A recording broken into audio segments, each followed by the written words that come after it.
These are actually some of my favorite photographs because there's nothing more beautiful than a well-wired network, central network location. There's, of course, and I'm not OCD in any way, shape, or form, but when I see a nice, orderly network closet, it usually means the network is healthy and it's functioning really, really well. That doesn't mean a place with a lot of wires bundled up and messy is bad.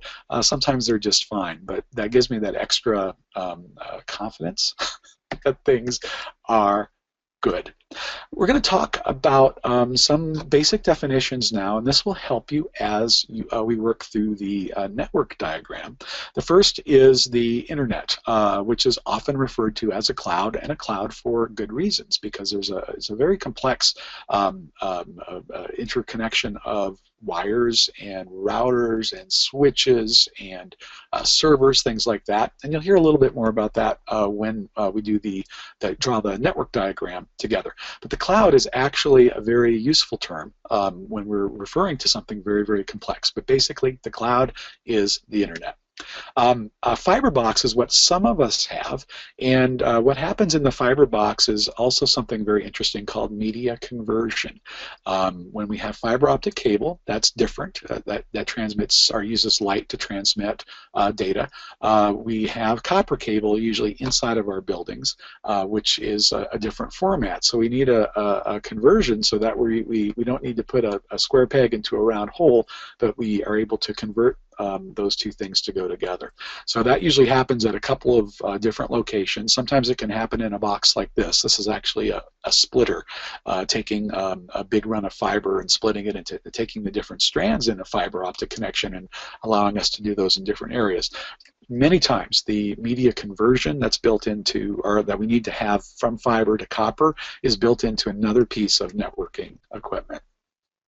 What you're going to see a lot of, again, is Ethernet cables, and this is what one looks like. I think you're probably familiar with that. Looks kind of like a telephone cord if you're familiar with that, but the connector's a little bit bigger than the old phone cord. Now, Ethernet comes in different flavors. We have that chart that we showed, the category 5, the 5E, the 6, and the 6A. The thing to remember from this is that the lower the number, the lesser the capability of the cable. And there's just two things that I want you to know about Ethernet cable as part of this presentation. Please go back and look at the slides. We've made the slides very wordy on purpose, by the way, because we want this to also be a reference to you to go back and look at in depth. As the category of cable increases, the speed increases. And when we're thinking about gigabit speeds, which are very fast, category 6 is what we think of. We think of 6 or even 6A. But category 6 is capable of our gigabit speeds, and it's good. If you're building a new library, if your existing library, your minimum should be Cat 5. If you're building a new library, try to get Cat 6 or even Cat 6A. Cat 6A is about 20% more expensive than Cat 6, so that's a consideration when you're installing lots of wire. But Cat 6 is great. Cat 6 is being used, and it's very, very good. We also have a slide for Category 7. I'm not going to go into depth on that. If you're a geek like me, you can look up the definition of Category 7. Basically, one of the differences in the wires is that it's more heavily shielded. And as you can see in this image, there's lots and lots of shielding, which is a protective layer around each twisted pair of wire.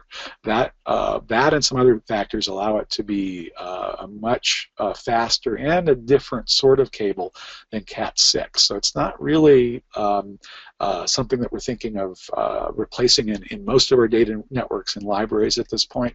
Just wanted to let you know there's a Category 7 cable. Another important piece of information is our wireless access point, and we're using this old-fashioned Linksys here because this was the unit, this was like the unit that so many people were introduced to Wi-Fi from, and I still see them in many libraries actually. These were great, and they continue to be great units, and they were also the first units that were widely hackable. Hackable in a good sense, where instead of just using the software inside of the Linksys operating system, you could download open source software, that software that's free for you to use. And if you wanted to incur the risk of doing this, you could do more powerful things with this router. So it made it very, very popular. Basically, though, this router and wireless access point, I'm using two terms interchangeably because both the function of the router, which is the network director for our internal data networks, and the Wi-Fi access point, or the AP, are combined in this unit. And in a lot of our libraries, these two functions, the functions of the router and the functions of the Wi-Fi access point, are combined in a single unit. A switch is super cool. Can you tell I like this? Back in the day, when we first put in our networks in libraries, the most affordable thing was something called a hub. A hub is a piece of networking gear that mixes everything that's plugged into it. Every device is sharing the available bandwidth. So that can be problematic if you've got a lot of things plugged in and there's a lot of activity, a lot of need on that network. That kind of bogs down the performance for everyone.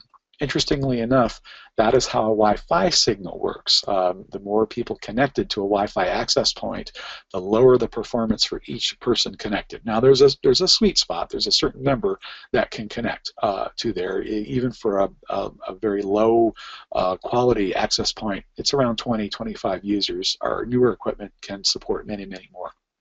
But there's a limit because we're all sharing that connection to the access point. So that means we all get a piece of it, and it's not a huge piece the more people connect.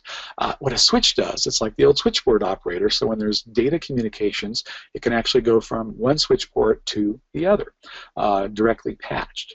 So that's just a cool thing to know, that a switch is much more efficient and it gives you higher bandwidth. In your library, if you still have anything that says hub on it that you're using, please replace it. The hub is just not a good technology at this point, especially with the high demands. So you should minimally be using a switch in your data network. I'll often refer to the stuff on the other end of the switch as endpoints, and sometimes it's on the other end of the Wi-Fi access thing. Earlier I mentioned so many things are coming to us with connections. They want to have connections to the internet. They're designed to connect to the internet. And so it's more useful to use the term endpoint because before we'd say, well, how many PCs are we trying to support, or how many printers? There's many, many more things that connect to the internet. Cameras, cell phones, tablets, you name it, and there's more devices every day when we think of the Internet of Things, and that is more hardware devices that are connected to data points. Sometimes, and I think we're going to see very affordable ways to count people, like people counters, things like that, that will be using that connection too, and we'll refer to that just as an endpoint. It's a piece of equipment that just needs a data connection of some sort. We're going to have a very brief discussion about TCP/IP and why you see, why you care. This is the way devices, pieces of technology communicate with each other on the internet. TCP/IP stands for Transmission Control Protocol, Internet Protocol, and it is the way that devices know how to send and receive data from each other. An IP address is the secret to this, and there's a couple of different types of IP addresses that we're going to talk about. But it's basically what you see here. It's a series of 4 numbers separated by dots. Series of 4 numbers separated by dots, and this is the addressing scheme for devices on that are connected to networks. We won't go into depth, but a lot of people ask, well, what is a subnet mask? Is it hiding something? Because I see with each IP address that's selected, and you can actually see on this slide, there's a place for a subnet mask. They go, is it hiding something? What is the subnet mask? The subnet mask is a piece of the IP address that ensures its accuracy. It's kind of a math thing.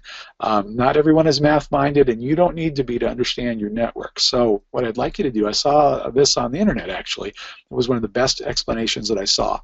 Think of the IP address as the number on a house, and think of the subnet mask as the name of the street the house is on. So if this was, the post office in the physical world actually needs both pieces of information to deliver a letter, and that is also the case with the subnet mask. So that's as far as you really need to go with subnet mask for the purposes of our class.